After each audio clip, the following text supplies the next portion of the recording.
Entonces, el recorrido que quiero que hagamos juntos hoy es partir desde los casos más emblemáticos o conocidos, como es el caso de Bilbao, para revisar algunos aspectos claves del X Factory de Lisboa en Portugal, luego del Gangerviertel de Hamburgo en Alemania y finalmente algunos casos de éxito en Latinoamérica, el Distrito de las Artes, en particular en Buenos Aires, que forma parte de una serie de distritos de esta ciudad, y finalmente un caso menos conocido que es el poblado de Lota en el sur de Chile.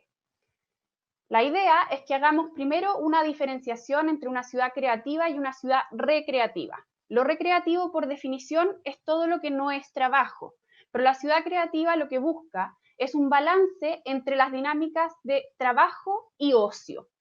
Así lo ejemplifica esta imagen del X Factory de Lisboa, que habla de la alegría del trabajo y que nos lleva a pensar en todos estos aspectos de bienestar y calidad de vida que planteaba Gerardo en la presentación de esta mañana y que son una parte clave de los distritos y ciudades creativas, porque cuando diseñamos un distrito y una ciudad creativa tenemos que pensar por qué y para qué queremos hacer esta intervención, que no es menor, que en términos de recursos implica el ámbito de la infraestructura, que es bastante costoso y difícil de gestionar. Por lo tanto, volvemos a que las ciudades están enfrentando una tendencia que quieren ser ciudades más felices. Hay rankings internacionales de ciudades felices que se están convirtiendo en una herramienta política de gestión que posiciona a distintas ciudades como espacios donde todos quieren vivir, donde todos quieren estar.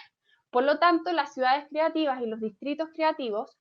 aportan en esta línea que no solamente está asociada a los indicadores más antiguos como niveles de educación, crimen, salud, sino también incorpora aspectos culturales. Una ciudad atractiva, una ciudad feliz, es aquella que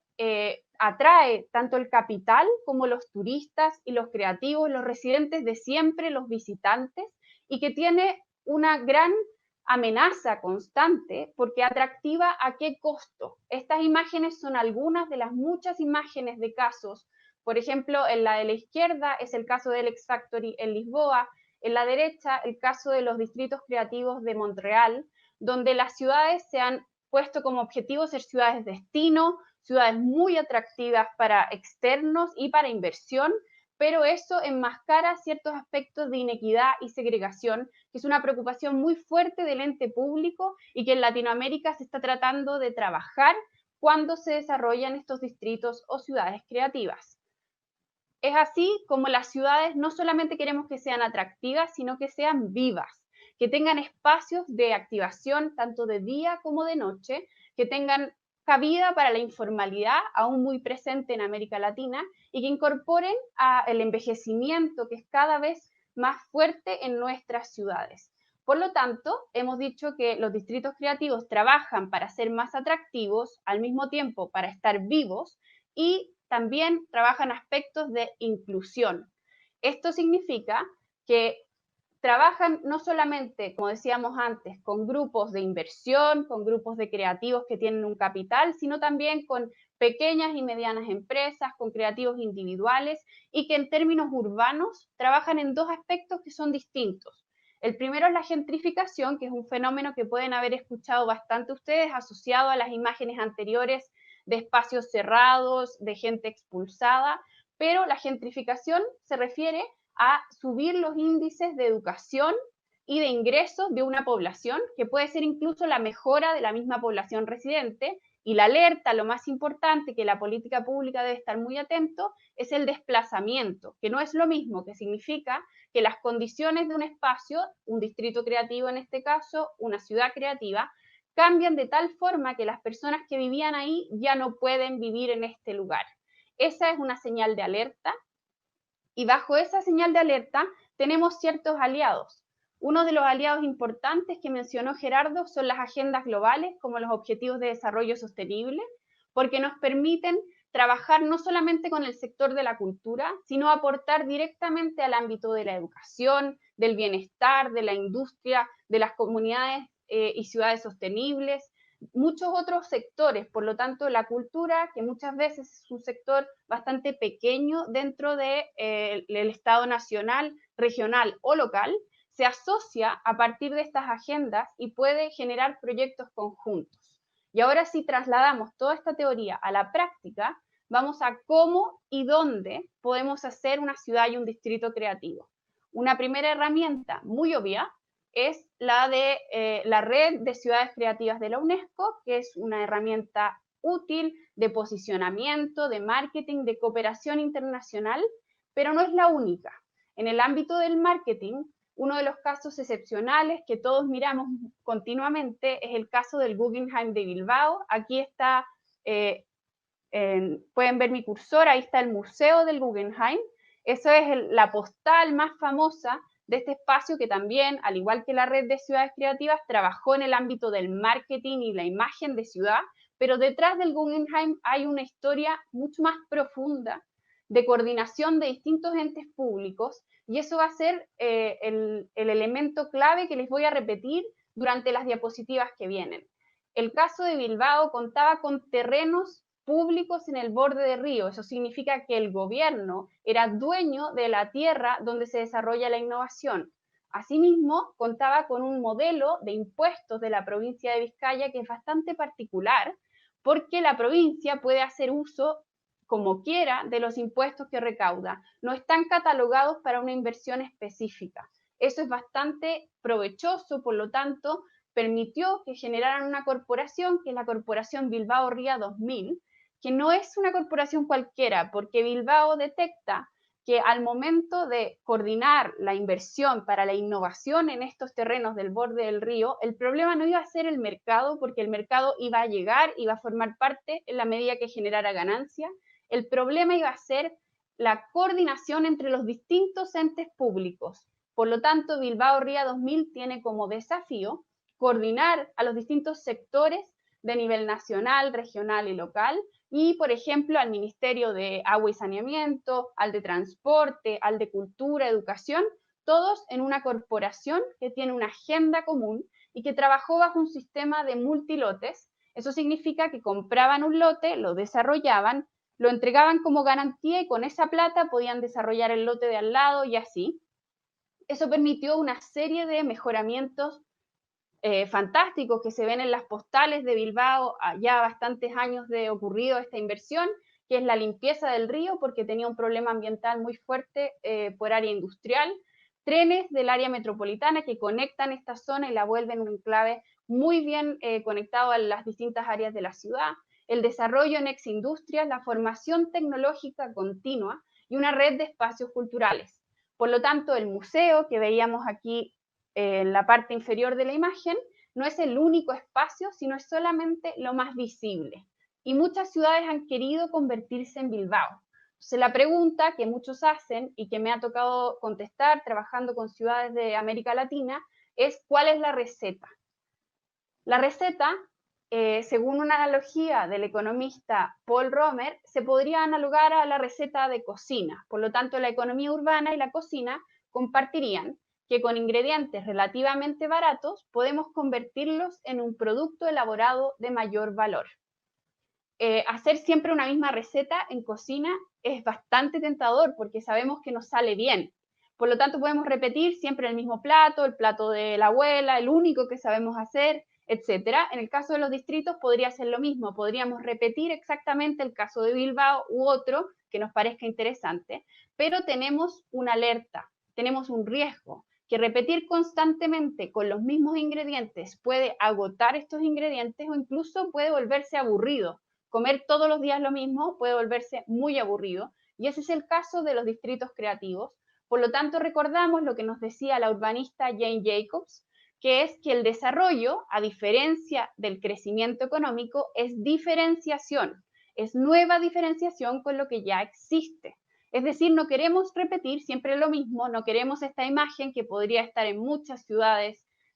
cualquiera del hemisferio norte, y asimismo no queremos la fórmula secreta de la Coca-Cola de cómo se hace un distrito creativo en Colombia, sino que queremos entender cuáles son estos procesos de diferenciación desde los territorios, desde la diversidad y riqueza cultural de Colombia con sus múltiples regiones y ciudades,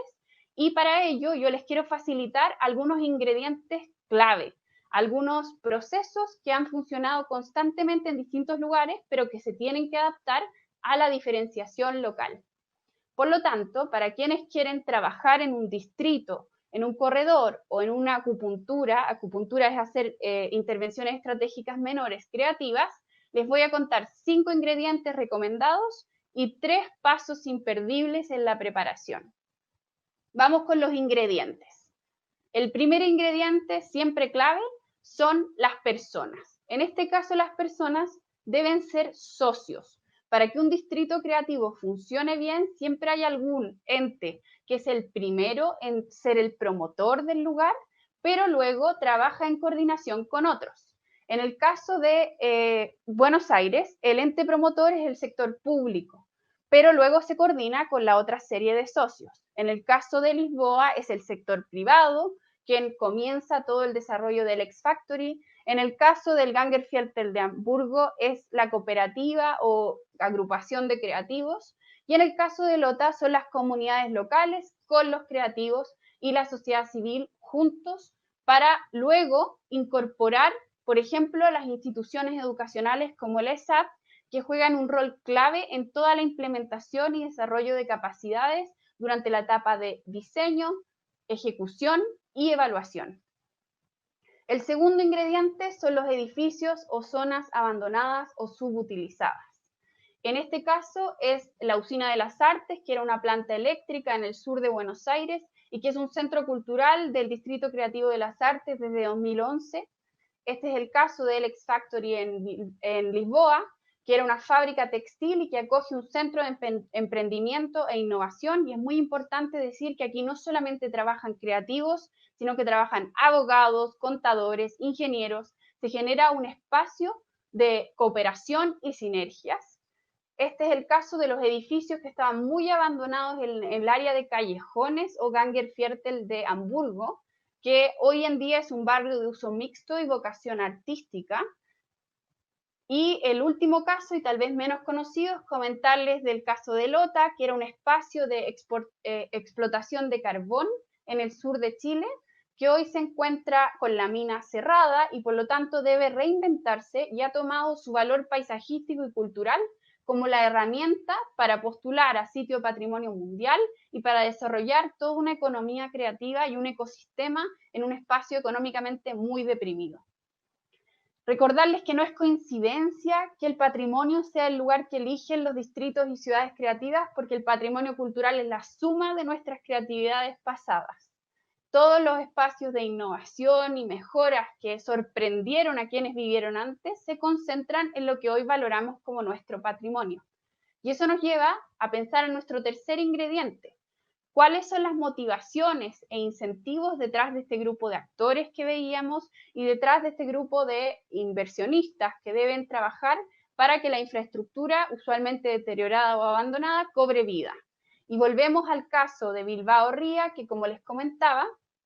es una entidad que logró asociar a los distintos sectores públicos para que sus incentivos y motivaciones fueran suficientes para que participaran durante las distintas etapas del proyecto. Y por otro lado estaba Bilbao Metrópoli 30, que entra un poco más tarde en el proceso, pero que agrupa a los distintos entes privados para también poder trabajar coordinadamente con las motivaciones e incentivos de los distintos sectores.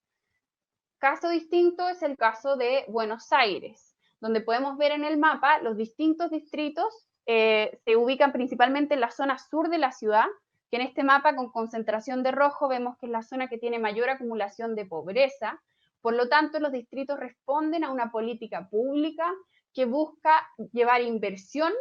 y desarrollo económico a la zona más pobre de la ciudad de Buenos Aires. El Distrito de las Artes, que es particularmente el distrito rosado aquí abajo, es el distrito que en 2012 tiene una ley que señala excepción de impuestos por 10 años a todos quienes participen de la actividad productiva específica de las artes y de la recuperación de patrimonio en una zona delimitada ahí en rosado, y asimismo facilita a partir de esta ley créditos del Banco Ciudad. Por lo tanto, aquí tenemos motivaciones e incentivos bastante financieros. Una motivación e incentivo bien distinta es la que tiene el caso de Lota en el sur de Chile, porque promueve que la salud mental de los habitantes de un área económicamente deprimida es fundamental. Por lo tanto, toda la agenda cultural y creativa y la inversión conjunta, principalmente del gobierno en sus distintas entidades y de una fundación llamada Fundación Procultura,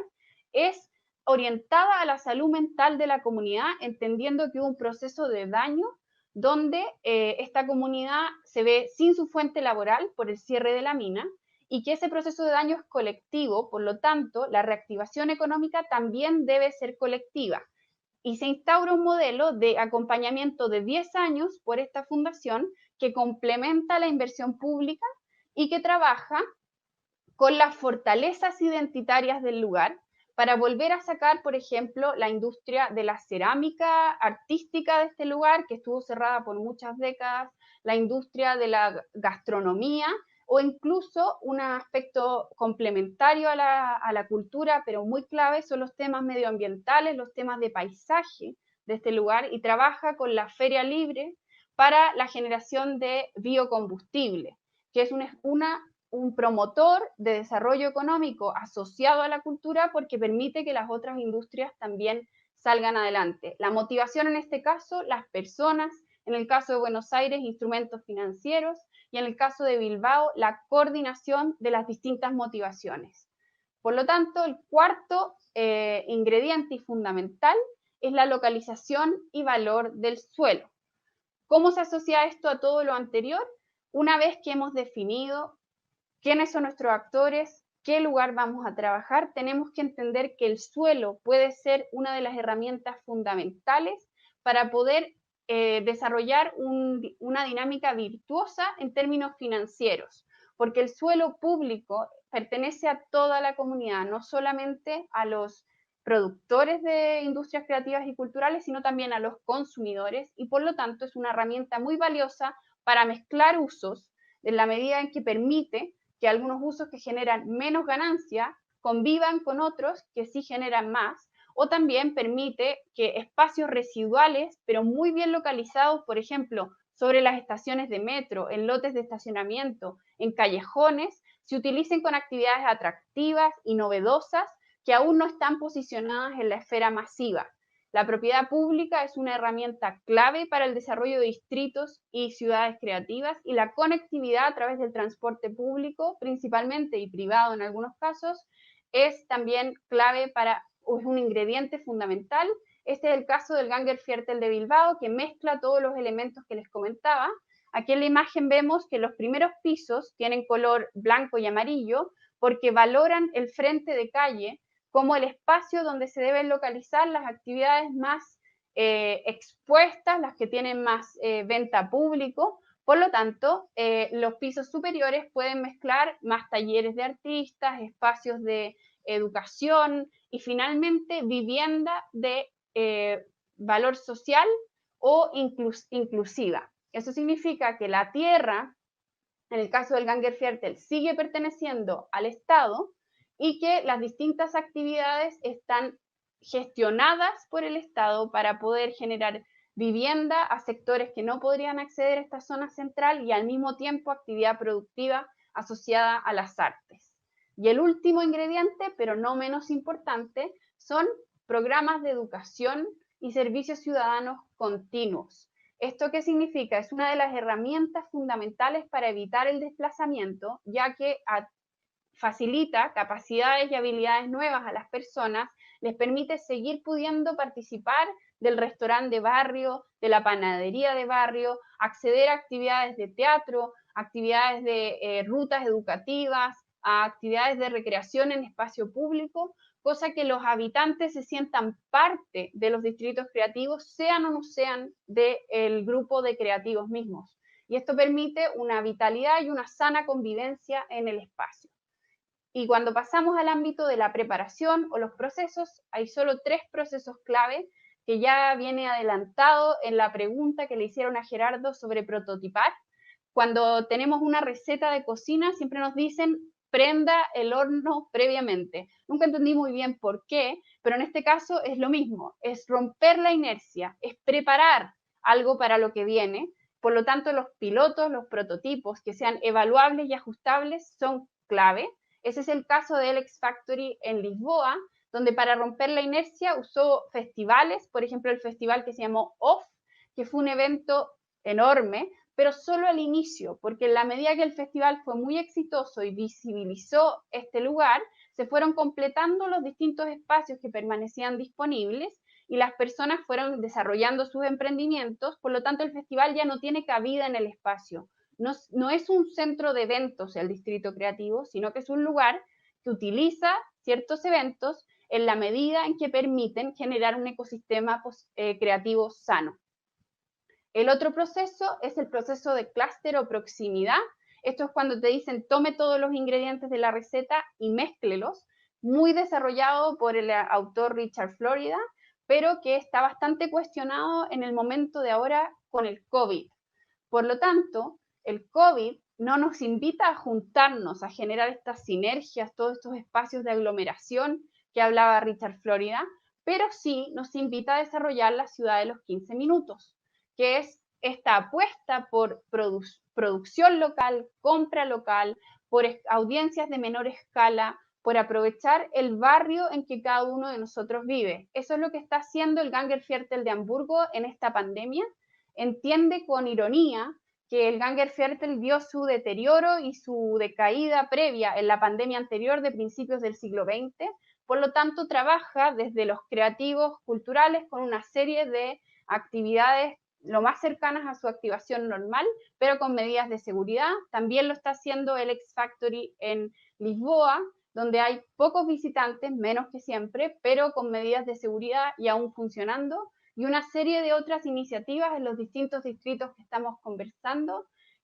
sobre reabrir lugares, generar estrategias de crowdfunding, utilizar el espacio público de manera temporal, reflexionar acerca de lo que nos pasa con este proceso de cuarentena o incluso trabajar en ollas comunes y en sistemas de alimentación colaborativos desde las cooperativas ya instauradas en un distrito creativo para poder asegurar que quienes no tienen ingresos al menos tengan un espacio de, comunitario de sobrevivencia y de apoyo. Y el tercer proceso y último es el caso de la flexibilidad. Muchos de los distritos creativos no se desarrollan desde un ente público que establece una planificación, sino que son bastante orgánicos. Por lo tanto, el secreto del buen matrimonio entre un diseño urbano de distrito creativo y el desarrollo económico del mismo sería la flexibilidad y finalmente los resultados esperables o la foto del libro de recetas que ustedes podrían ver si es que les tienta o no, sería en el caso del Gängerviertel de Hamburgo esta serie de lotes o edificios desarrollados en su totalidad. En el caso del X Factory también al interior de la fábrica, toda la fábrica con temas de creativos y culturales y otras complementarios, pero en el caso de Latinoamérica es un territorio mayor donde hay intervenciones puntuales como en Buenos Aires y específicas, y en el caso de LOTA, intervenciones de paisaje, de rutas y sobre todo de grupos de personas y de las nuevas generaciones.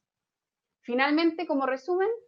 si quieres hacer un distrito, un corredor o ruta o una acupuntura, el distrito tendría una forma de área, el corredor o ruta una forma lineal y la acupuntura una intervención estratégica y específica en lugares o personas con 5 ingredientes base que son los socios, el paisaje patrimonial o infraestructura, las motivaciones o incentivos, la localización y suelo, educación y servicios, y muchos otros ingredientes particulares de tu localidad y 3 ámbitos de preparación como romper la inercia, la proximidad y la flexibilidad.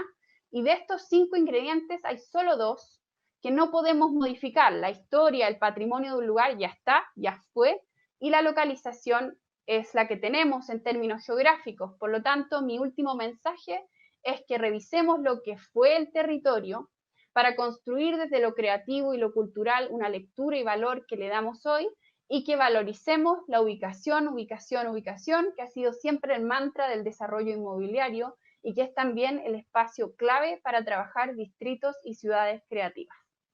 Muchas gracias.